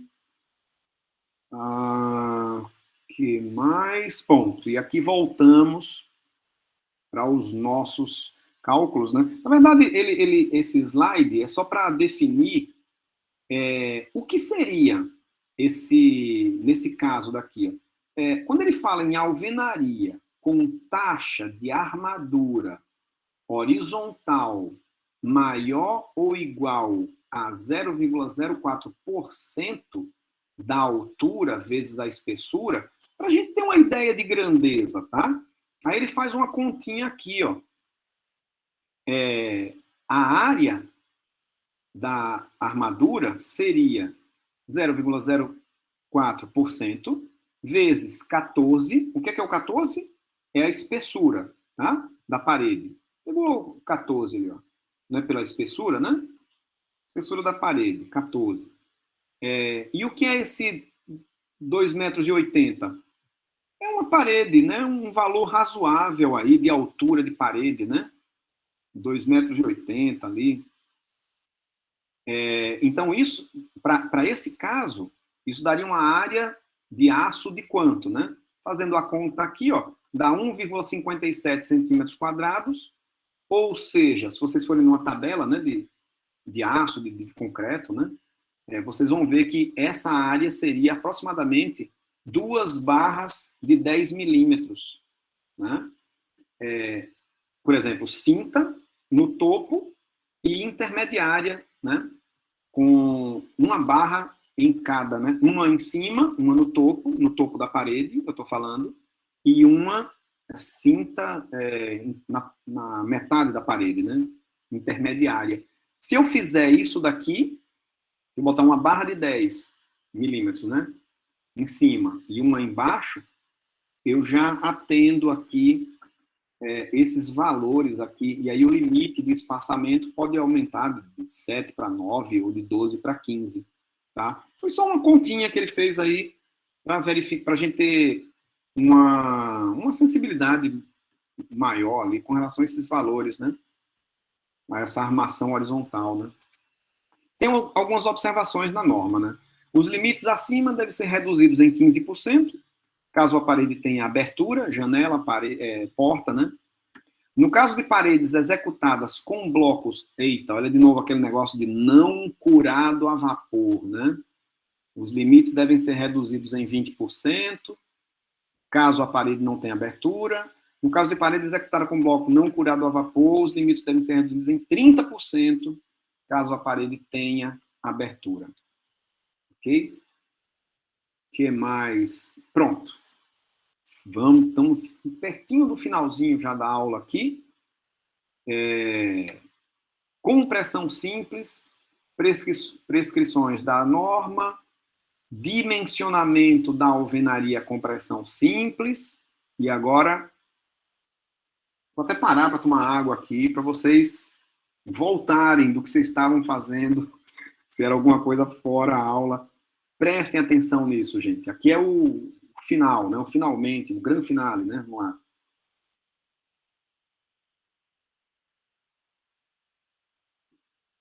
Vamos lá, todos atentos? Vamos lá. Tem algumas coisas aqui que a gente já estava vendo, né? Estava fazendo. Bom, a resistência de cálculo em paredes. Em paredes de alvenaria estrutural, o esforço resistente de cálculo, aquele NRD, né? Ele é obtido através da seguinte equação, né? N é a força normal resistente de cálculo. A minha executada tem que ser maior do que... Aliás, o esforço... Toda vez eu me confundo a resistência e o esforço, né? O esforço, na realidade, tem que ser menor do que o de cálculo, ok?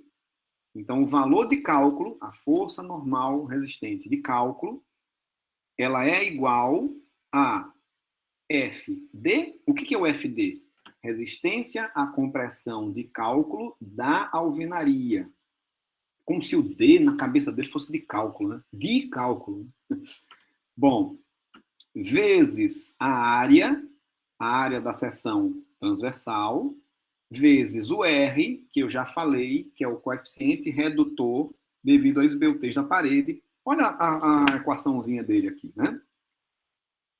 Ok, então, vamos lá, vamos pensar aqui, né? Quer dizer que a força normal, na realidade, ela tem que ser menor ou igual que a força normal que eu vou calcular agora, né? Faz sentido, beleza, né? FD vezes a área vezes o R, né? Isso aqui, gente, olha como é fácil também de você entender melhor essa equaçãozinha aqui. Ó. FD é resistência. Resistência é tensão, tá? Se eu multiplico tensão por área, eu tenho força, não é verdade? A única coisa a acrescentar aqui é o R, que é o coeficiente redutor devido à esbeltez. Então, essa equação poderia nascer da seguinte forma. Olha, força normal é igual a tensão dividido pela área, né? Tensão vezes a área, né? Tensão vezes a área. Ou então o contrário, tensão é igual a força dividido pela área. É só isso, não veio de outro planeta, não, isso aqui. Isso aqui é simples, né? Tensão é força dividido pela área. Tudo bem que eu estou acrescentando esse coeficiente que se relaciona à esbeltez, né? A contribuição de eventuais armaduras existentes é sempre desconsiderada, tá vendo? Isso aqui eu estou mais a favor da segurança ainda, né? Ok, aqui eu acho que não tem nenhuma dúvida, não tem nenhuma pergunta. Se tiver, por favor, viu? Não vamos passar para frente sem vocês entenderem isso aqui. Mas eu acho que está tranquilo, né? Tá bom. A resistência de cálculo em pilares. Opa, aí entra um fator 0,9 aqui, né? Ó, em pilares de alvenaria estrutural, a resistência de cálculo é obtida através da seguinte equação. É a mesma anterior, FDAR, sendo que eu diminuí 10%, né? Porque pilar é mais complicado, né, gente? Tudo bem, eu sei que entra a questão do fator redutor aqui, né?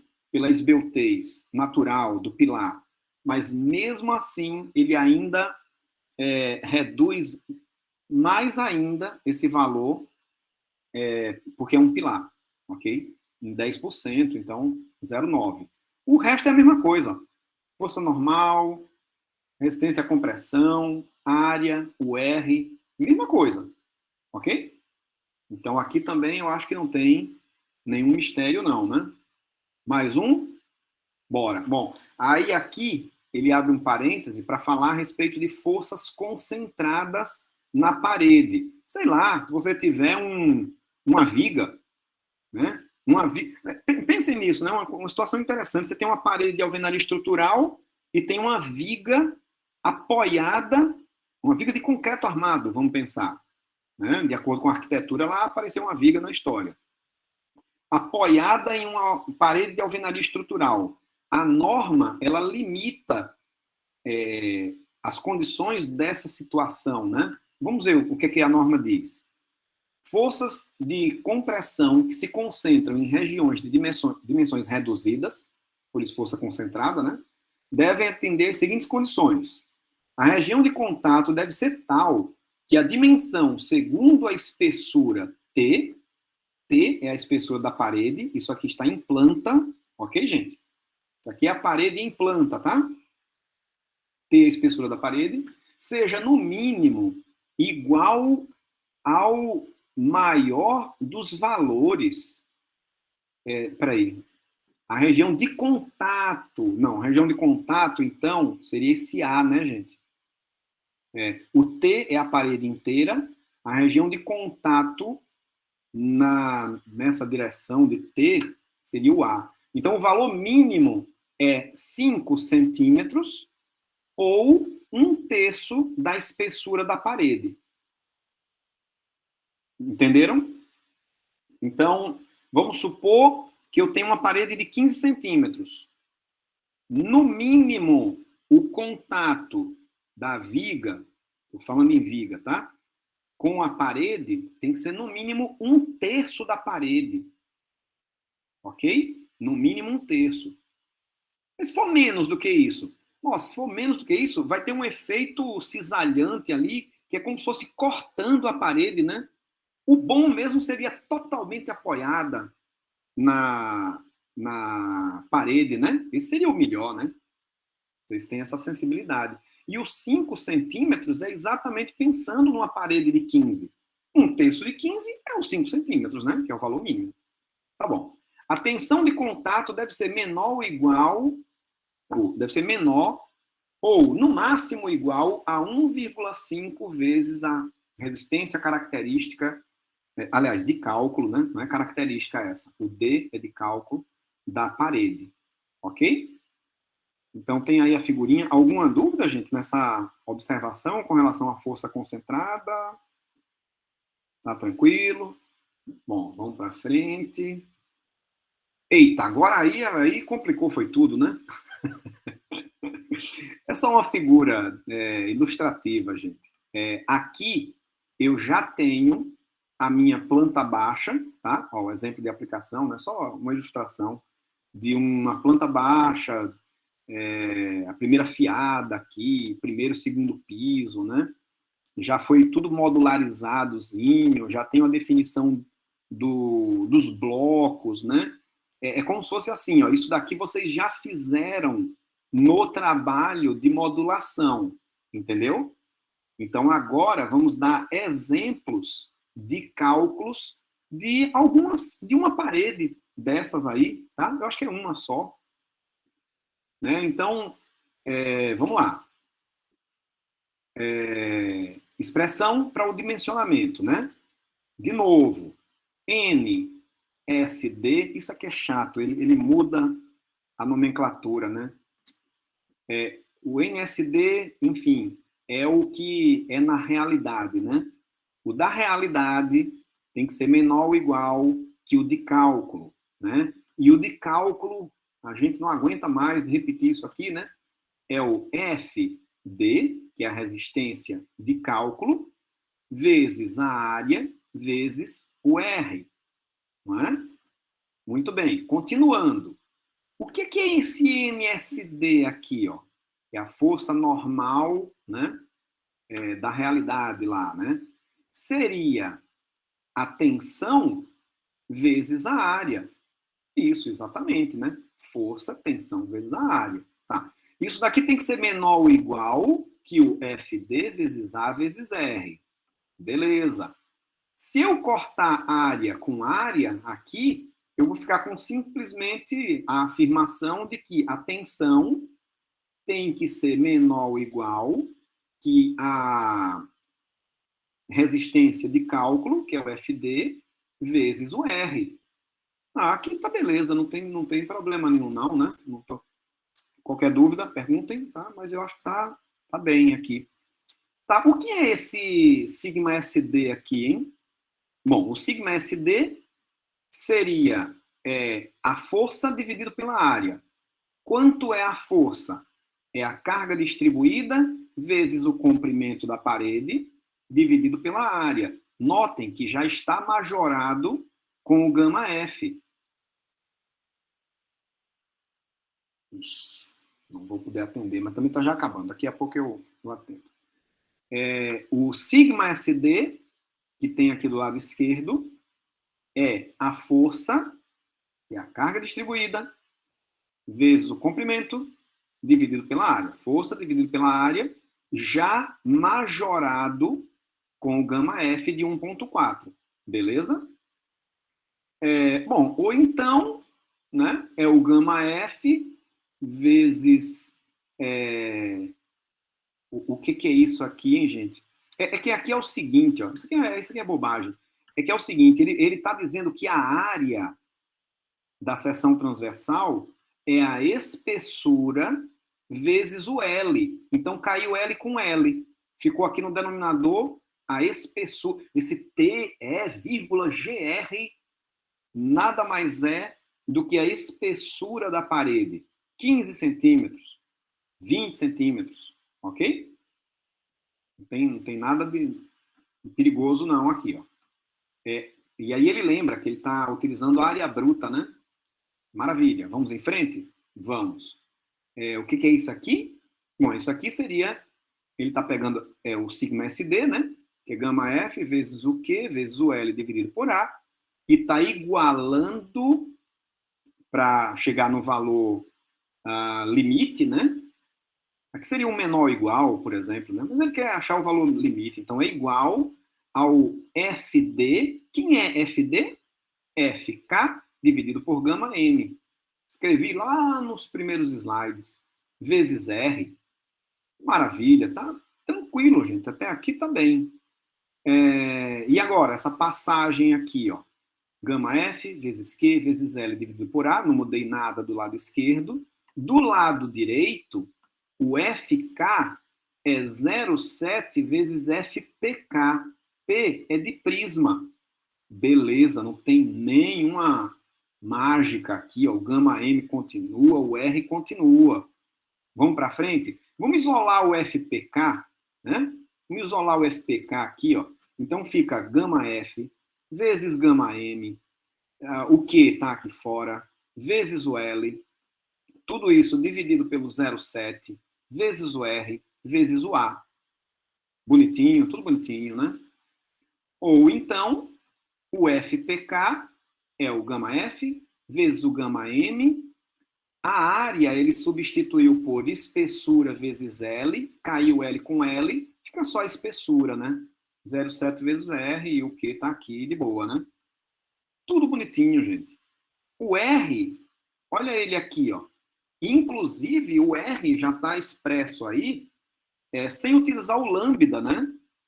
Mas utilizando a espessura da parede e a altura da parede. É o lambda, né, gente? Que a gente já viu, né? Poxa, gente, esse slide aqui eu achei bom. Para mim tá tranquilo.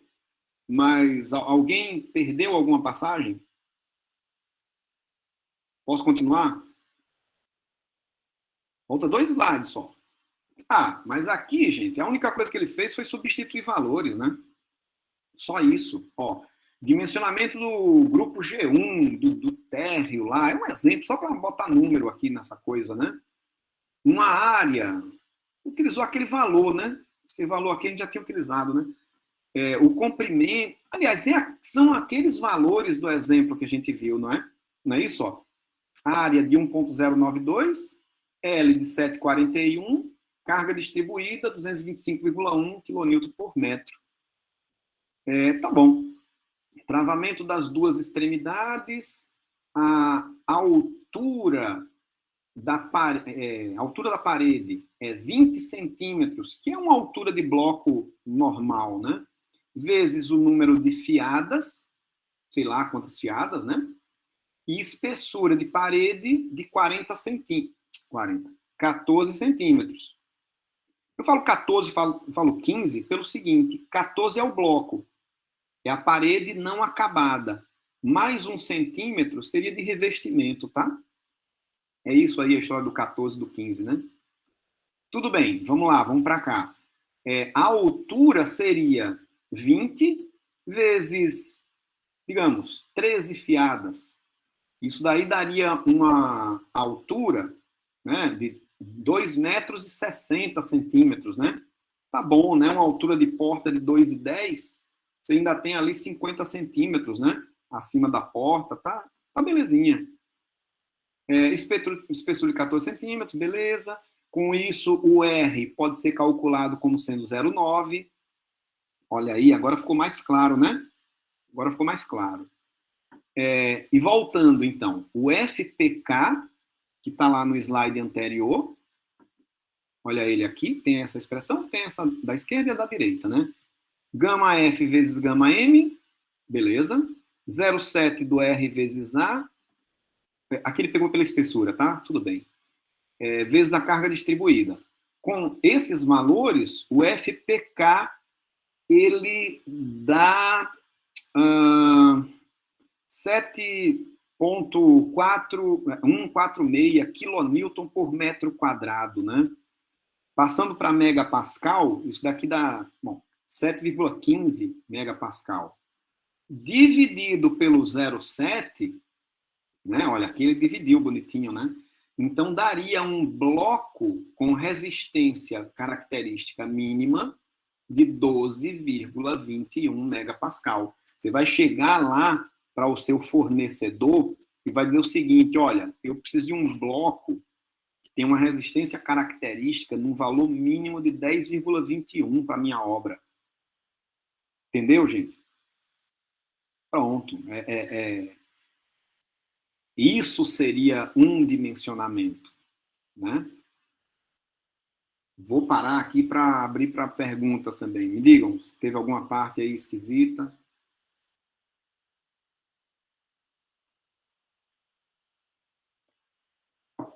Nada, tranquilo?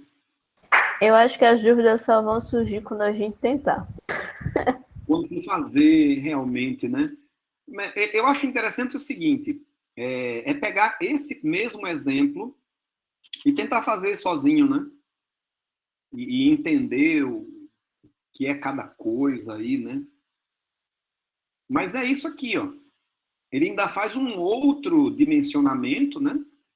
Mas é a mesma coisa, ó. Área, comprimento, carga distribuída, chega no valor do FPK, que seria o FPK mínimo, divide pelo 0,7, tem o valor do bloco, acabou, não tem... Aí a coisa começa a ficar, assim, repetitiva, entendeu? Mas é isso aí, gente. Acabou, o último slide aí, né? Dimensionamento à compressão simples seria isso daqui, né? Definir, assim, no final das contas, né? Definir qual o bloco que você vai utilizar na sua obra, né? É pegar aquela planta lá, ó, que vocês fizeram de modulação, e agora tem que ter, né, os valores das lajes, de carregamento distribuído, né? Para ter o que vai dar aquele carregamento distribuído na parede é exatamente o que está definido para as lajes, o que é que tem acima, entendeu? É aquela história, você começa calculando de cima para baixo, né?